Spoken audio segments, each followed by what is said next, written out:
და ივანიშვილს თუ ეთანხმებით იმაში, რომ ისევე როგორც მთელ საზოგადოებაში ეკლესიაში არსებობს რაღაც გარკვეული პრობლემები. ეს ბიზნესამ თქვა, როგორ არ არსებობს პრობლემები. ბიზნეს გარშედაც ვიცოდი, რომ პრობლემები არსებობს ეკლესიაში, იმიტომ რომ ბევრი ცუდი ხალხია თავშეფარებული. კი, რა თქმა უნდა, ვეთანხმები. კი. ეკლესიაში ჩემი აზრით არსებობს პრობლემები. მაგრამ არ ვიცი, ამდენად ახლა ბიზნეს სათქმელია ეგა. ეკლესიას ეკლესიის მეთაური მიხედავს და ივანიშვილმა მიხედოს თავის ყვილიამ. არ არსებობს? არაფერი პრობლემები ეკლესიაში არ არსებობს. თუ ეთანხმებით იმაში, რომ ისევე როგორც მთელ საზოგადოებაში ეკლესიაში არსებობს რაღაც პრობლემები. არ ვეთანხმები, პრობლემები არ არსებობს. ძალიან დიდი შეცდომა რომ დაუშვა რომ ეს თქვა. ამის თქმის უფლება ივანიშვილს ნამდვილად არ ქონდა. ვინმეს აქვს ამის თქმის უფლება თქვენ? არავის არ აქვს, პატრიარქის გარდა. მან ასევე აღნიშნა, რომ პატრიარქსაც შეიძლება შეეშალოს.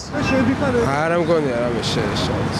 კი, რა თქმა უნდა, ადამიანია ჩვეულებრივი და როგორც ჩვენ გვეშლება, ისე ეშლება მას. ადამიანები ვართ, შეიძლება, მაგრამ არ ამგონია რომ რამე შეშლოდეს. მან ასევე აღნიშნა, რომ ეკლესიის კრიტიკა ტაბუირებული არ უნდა იყოს და პატრიარქსაც შეიძლება რომ რაღაცები შეეშალოს და არა, პატრიარქს არაფერი არ ეშლება. ეს ყველაფერი რაც მინუსია, შეიძლება პატრიარქის ყურამდე არც იყოს მისული. მე პირადად მორწმუნე პიროვნება ვარ და პატრიარქის კრიტიკა და ეკლესიის კრიტიკა ჩვენ არ მიმაშია მიზანშეწონილად. კრიტიკა დახმარებაა ყველაფერზე. კრიტიკა კარგია. ყველაფერში დახმარება ეკლესიის მიმართაც და ქვეყნის მიმართ.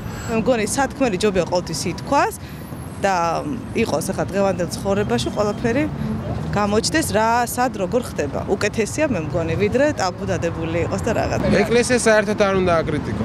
ეკლესიის კრიტიკა აკრძალული უნდა იყოს? ხო, აკრძალული უნდა იყოს. ნუ ეხა პატრიარქზე როგორ შეიძლება რაღაცის თქმა საერთოდ. რატო? რატო და რასაც იძახს ყველაფერში მართალია. რასაც მართლმადიდებელი ეკლესია ჩვენი ილია მეორის ხელმძღვანელობით პოლიტიკას ატარებს, ეს არის მისაღები და ყველა ქართველის და ყველა მართლმადიდებლის და ყველამ უნდა დაიცვას ის პრინციპები, რასაც ის გადაგებს. თუ არსებობს ეს პრობლემები, რაღაცა ნაკლოვანებები, რაც არ მოგწოთ მაგალითად ეკლესიაში, რა არის ეს, რა შეგიძლიათ მითხრათ? პირველ რიგში ალბათ როგორც უამრავ ადამიანს თვალში ხდება ძალიან დიდძალი ფულის განკარგვა ეკლესიის მიერ, რომელიც გაურკვეველია სად მიდის. განათლება აკლიათ და ხალხში არ დადიან უფრო რომ აუხსნან ყველაფერი როგორც სხვა კონცეფციებში რო არის, რელიგიებში რო არის, ისე არ მუშაობენ ხალხთან. და იქ რო დიდი ჯიპები და საათები და ოქროულობა და ნივთებს რო აგროვებენ, ეს არ მომწონს. ყოფილი კრიმინალები მსმენია რომ ბევრი არის თავშეფარებული.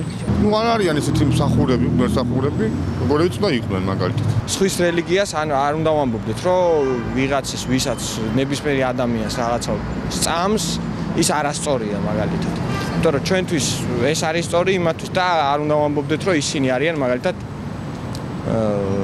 ძალიან ურჯულოები. ეკლესია ჩემს აზრით იგზით როგორც ვითარდება დღეს, რაც სამეცნიერო მოქმედება რო ქმნის რაღაც სახელმწიფოში. ეს კი ყოველთვის სახიფათოა, რაც არ უნდა კეთილშობილური გეგმები ქონდეთ. თუ ეთანხმებით რომ არსებობს რაღაც პრობლემები ჩვენს მართლმადიდებელ ეკლესიაში. სწორია რომ ისედაც არის, ბევრი არის. აი რა შეგიძლიათ მითხრათ 1-2 მაგალითად.